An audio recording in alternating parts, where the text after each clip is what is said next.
Well, if you've been watching, you know mortgage rates have climbed and they continue to do so. And that has slowed down the housing market in many parts of the country, forcing many buyers to reconsider that choice at this time. It was on Friday. A 30-year fixed rate loan was averaging around 6.65%, which is a little less than double what it was last year at 3.76%. So let's talk about it. Libby Levinson-Katz joining us for the Denver Metro Association of Realtors.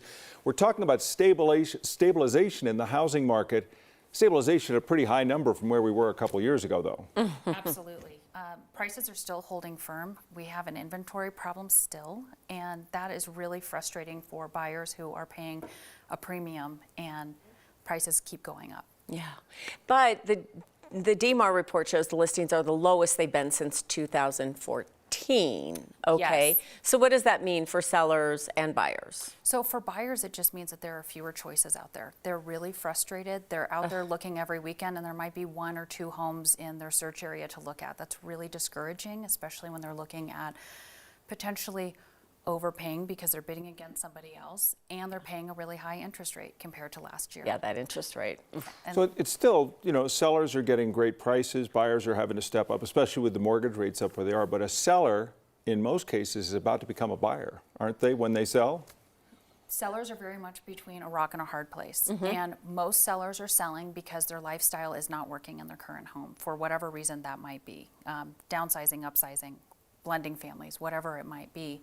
And it's a really hard pill to swallow when you're talking about going from a 3% interest rate, or maybe even they were lucky enough to get 2.5%, and now we're talking about upwards of 6. Yeah, so that makes you think twice about saying, do I need to move? Or what kind of home you can get, or again, where is the inventory? Where And are that the speaks homes? to the inventory, because many sellers are choosing to stay in their home because they have a great interest rate. And why would they go out there and pay more for another house? So are we log jammed with this? I mean, what might ultimately break this log jam?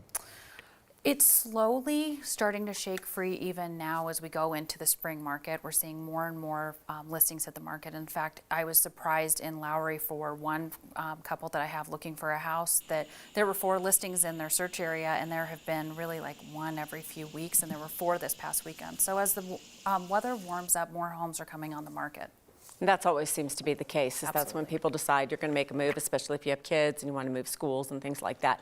So the median price of a home in Denver was $636,000. Then we saw those prices spike, usually, as you said, April, May. So what are we looking at right now? Right now, the median price for a single-family home is $600,000. What does that include when you talk about in this area? Is that the Denver Metro?